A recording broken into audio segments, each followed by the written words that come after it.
Hi, everybody. It is me, the rock and roll mystic. Welcome to my channel.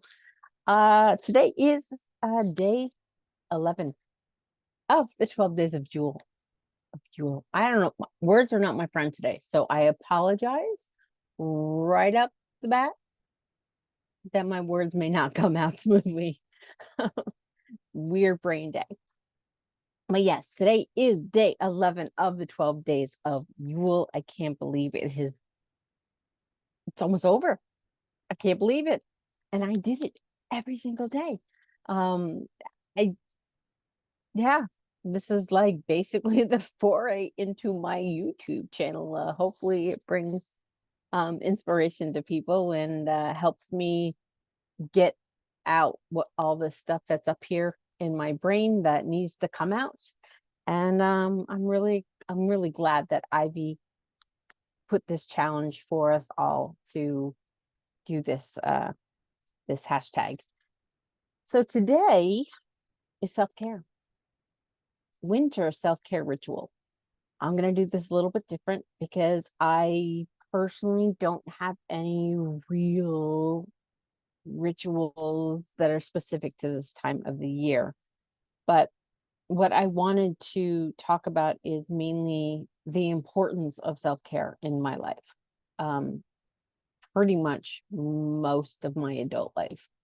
I work from home, and it's really important for me to make sure that because I don't have a lot of stimulus from the outside world, that my head doesn't spin.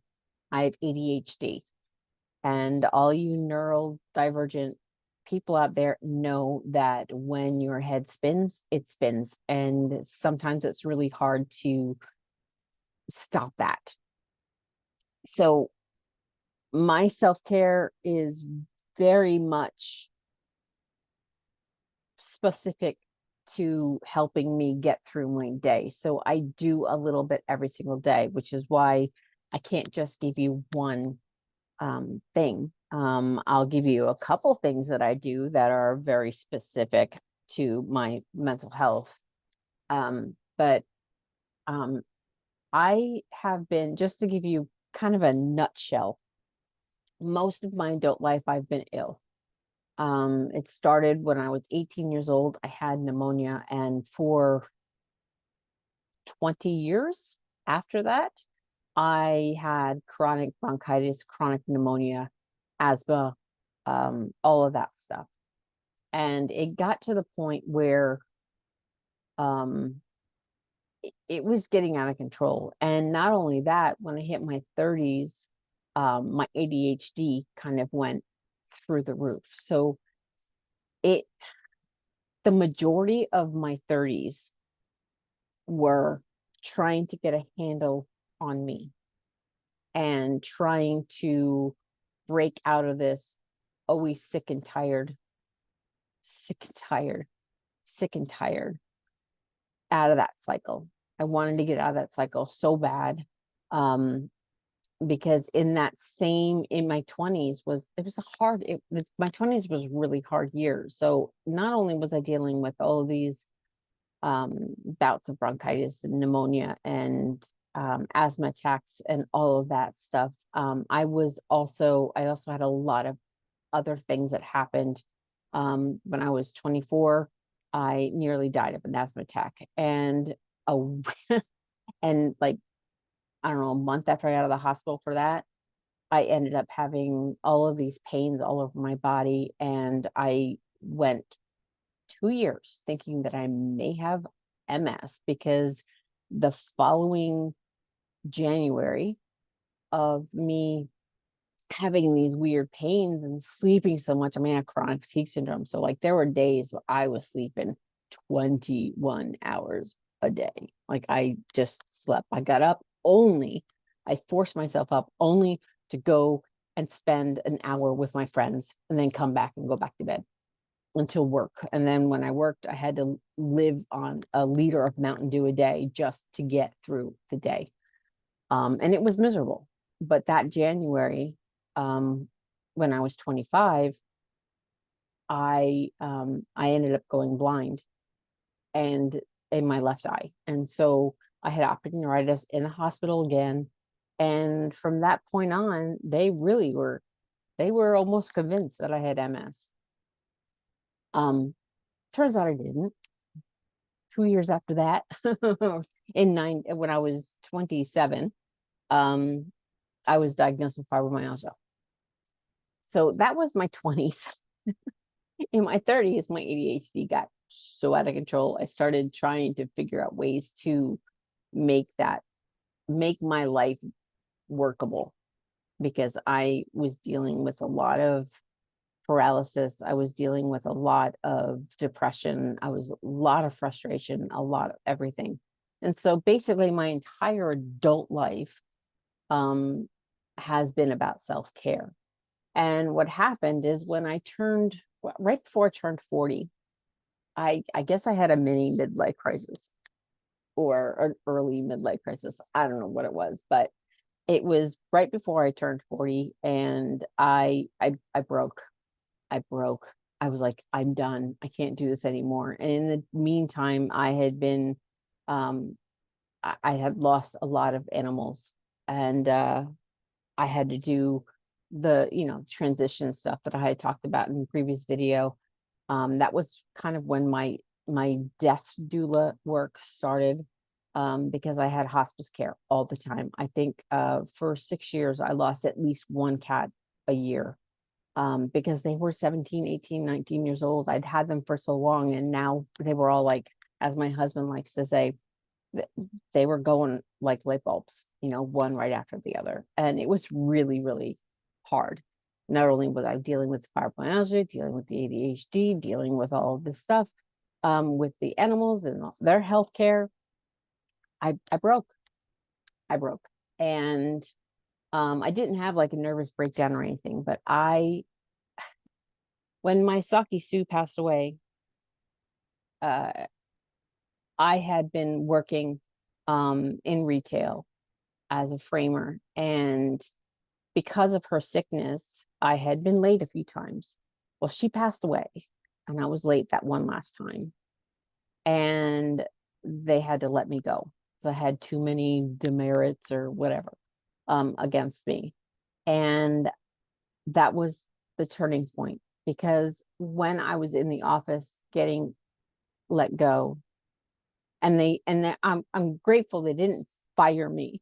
They let me go, so I was able to collect unemployment. But I was in the office, I was crying, but I was not crying out of sadness. I was crying out of gratitude, because I had been struggling for so long with my health, with my animals passing away, with everything, that I was just grateful. And at that time, there was only one other person that worked with me, and we had such a heavy workload that I couldn't bring myself to quit for her.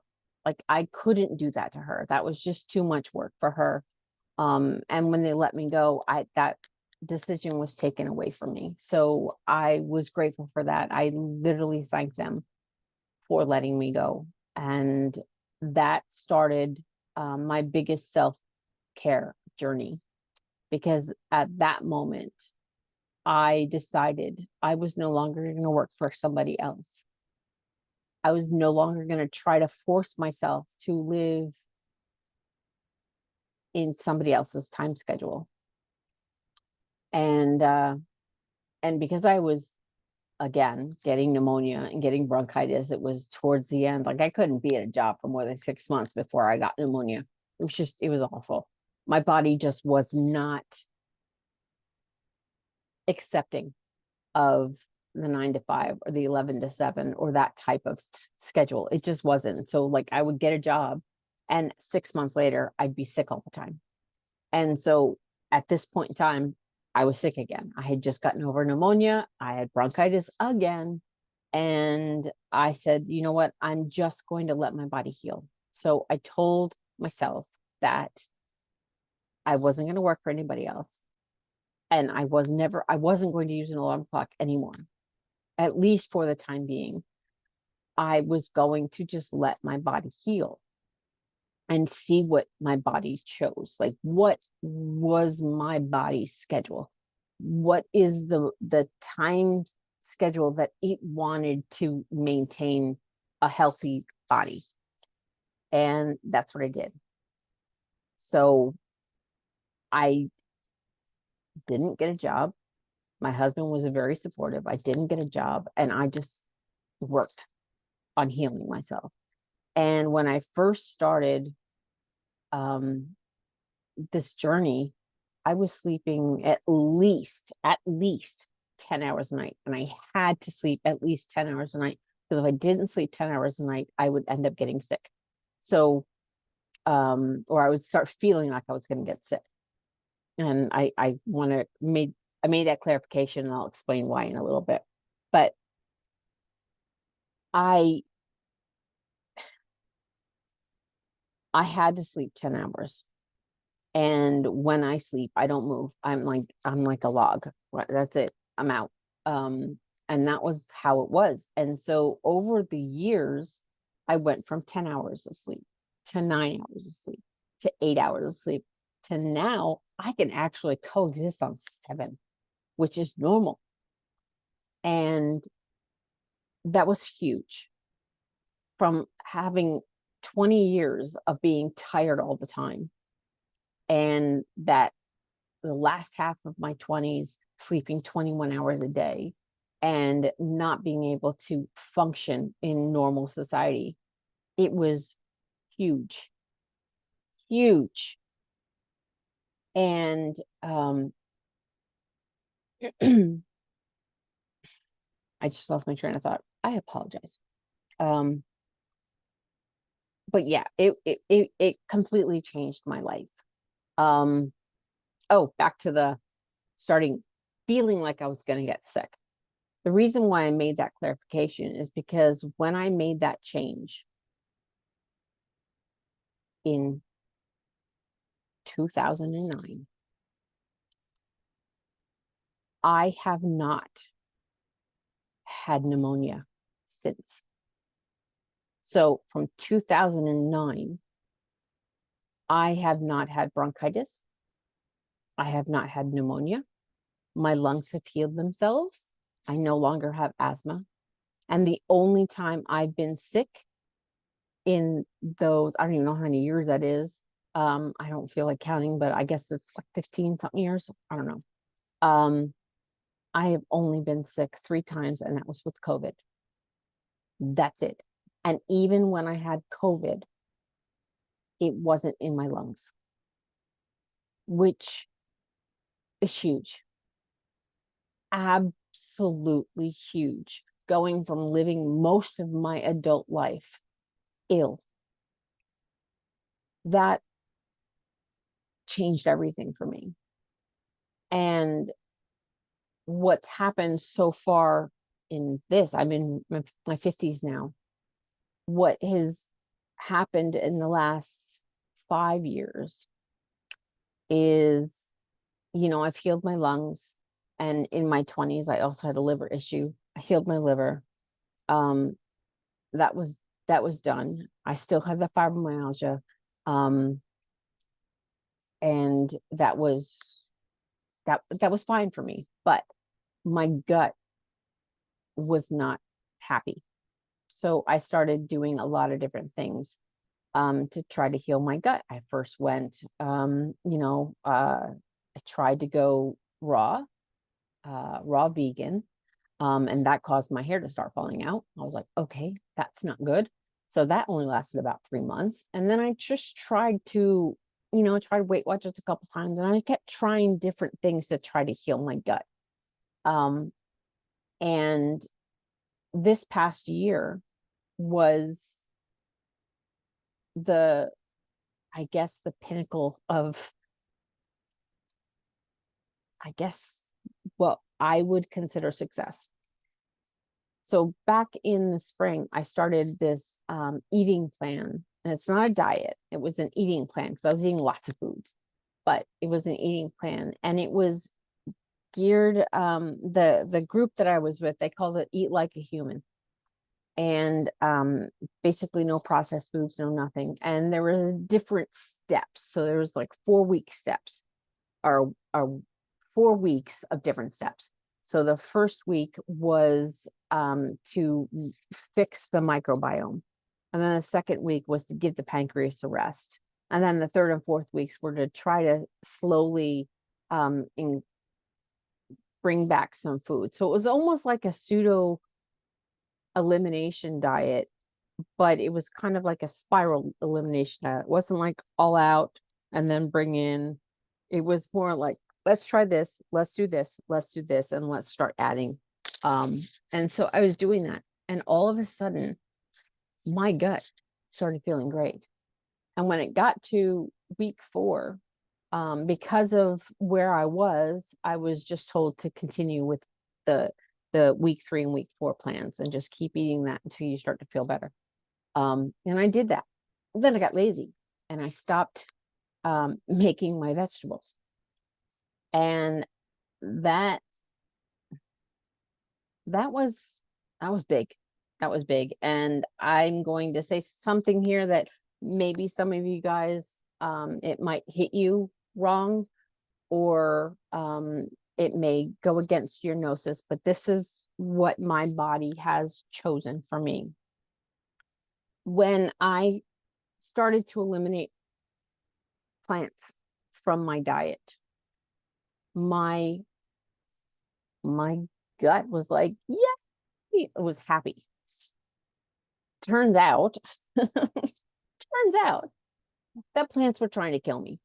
And on top of that, I found out, not this year, but last year, I found out I'm highly, highly allergic to canola oil, to the point where it will inflame my entire body. And this is going to be another interesting little thing that my body told me, is when I took canola oil out. And let me just tell you, that's really hard. That's really, really hard. And if you guys ever want me to do an entire video on why canola oil is bad, I will, because I've done lots of research. But what I found out is the Canola Oil Association of Canada has done everything it can to infiltrate our cookbooks and everything like that since the 80s.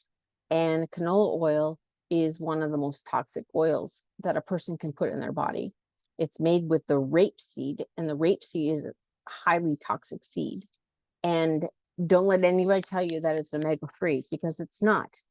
It is until they do the final processing, and then it turns back into a trans fat. And they cannot sell canola oil without that last process, but they don't release the information on what the oil looks like after that last process. So that's a little quick lesson on canola oil.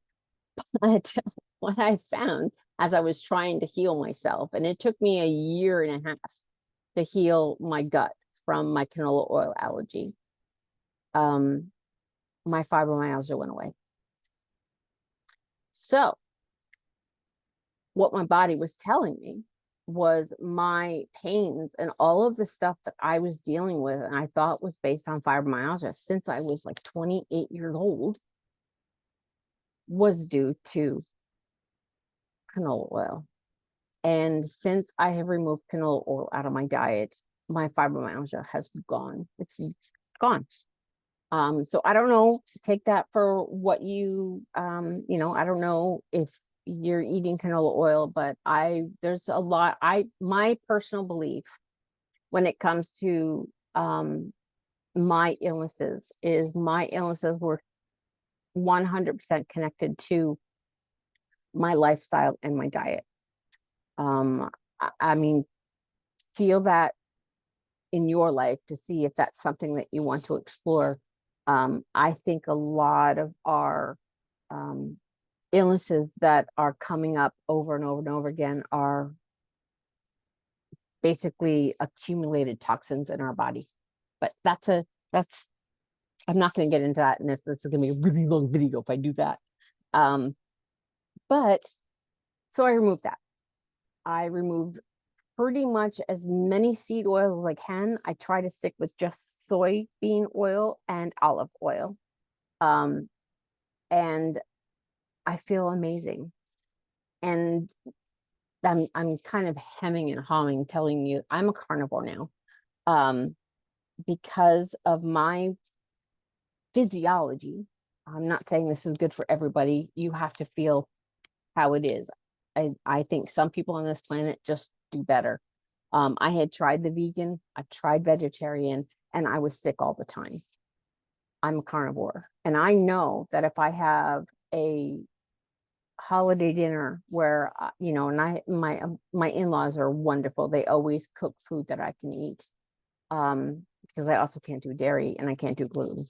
But when I have something like squash, or if I do, I mean, I'm not strict, but if I do have vegetables, whether it be a potato or whether it be some squash or some carrots or whatever, I know that the only thing that's going to remove all of the uncomfortableness and the stuff within my gut, it's carnivore. So I eat straight carnivore for 3 days and my gut is happy again. So, again, this is a very long-winded video, but self-care to me is something that I have to do daily. I can't let it go. And I don't work in a high stress, job or anything like that. The only stress I have is stress I cause by myself. I cause my own stress. And then I just do my daily stuff to kind of help that. And so that's basically what my life has been like since I was 20, I don't know, 25, whatever, when I first went into the hospital. And how I've basically used self-care to get to where I am now. Now, there are sometimes, I get triggered. I know I teach people how to not get triggered, and I help them work through it, and I help them be able to stay on their axis. That's one of the things that I do. And as I do videos on this channel, I will, teach more about that. So, if you like what you see, there's going to be plenty more. We're coming up after this challenge. So, but there are days when I need to feel like I've had a fight or something like that with a family member or a friend. And there are a couple things that I do to kind of bring peace to my heart. And one of those things is music and frequency, or two of those things, music and frequencies. I will probably say those are my main self-care rituals. And I use the word ritual loosely. There is an Icelandic band that I listen to, and I'm not gonna, I am going to be 100% honest, because it is a little bit, I don't know, 24/7, 365. It is on my TV. It plays while I sleep. It plays when we're not in the house. It never goes off. I have all of their albums. I have all of their singles, and I play them constantly. And that is the band Arstíðir. Now, and I can pop their YouTube channel in the description. I don't know what it is about their music, but and I mentioned in the past that I've had attacks, spiritual attacks. The only thing that can calm me down in those moments is Arstíðir. And again, I don't know what it is, but to me, the music is magic. I don't know whether the music is just close to my own frequency, but it doesn't matter whether it's their poppier music or whether it's their more indie music, their folk stuff, whether it's in English or whether it's in Icelandic, it doesn't matter. If there's something about their music that just brings peace to my heart. And that is the only way I can describe it. And that is, like I said, 24/7, 365 days a year. It is on my TV playing all of the time. I never turn it off. And the other thing is the frequencies. I am a big frequency user. I use the Fezio frequencies for everything. And I have them running in my house all the time. And I sleep with them. I now that I have a cat who was injured, I haven't used my headphones. So I sleep with headphones since I don't move that much. I just sleep with them and I have the frequencies going through, and I use it to help with my pain, my chronic pain. So I use the 174 frequency. When I had my cat's over here sleeping, I'm trying to talk quietly so I don't disturb her. But when she came to me and she was injured, I started playing 285, and I still play 285 because I want to make sure that all of her is healed, and she's going to be getting spayed at the end of June or January. So we're going to be running that all because 285 helps with tissue repair. And then there's always 528. Like right now, where I sleep, it's 528 and 174. It's a mix. And then Abby's got her music just 285. And that is my self-care. Like I will put that on if I'm in a lot of pain. I'm like, okay, frequencies. I need to lay down and listen to my frequencies. And yeah, so that's pretty much it. Oh, and water. I'm a big water drinker. But those are my self-care. I know it's a really long video. But I don't really have anything specific because every day I'm doing self-care because my goal is to heal myself without medicine, without a doctor telling me that I have to do this, have to do that, because I feel I have the power to heal myself. I also believe that my illnesses, like I said before, are due to my lifestyle and my diet and the way the allopathic medicine, allopathic world is. A lot of the stuff that my body has been telling me is not part of the medical books. So I will use a doctor when I need to. I go to an endocrinologist every year. It used to be in January, so I would have said that would be my self-care. But it's now moved to April because he's so busy all the time. So my appointment's in April this year. But so I keep track of everything. When I had COVID, we were on medicine. I do what I need to do. To if I need a doctor's assistance. But if it's just annoying things like my gut not feeling right, I'm not going to go to a doctor for that. I'm going to use my knowledge of nutrition and my knowledge of herbs and vitamins and frequencies and all of that to help create the balance within my body and to find that homeostasis. So yeah, that's my really long self-care video. I hope you enjoyed it. I hope maybe you learned something about me. Maybe it inspired you. If you have anything that you want to share, feel free to pop it in the comments. I will try to respond as best I can. But yeah, that's it. So yeah, there's my day 11 self-care.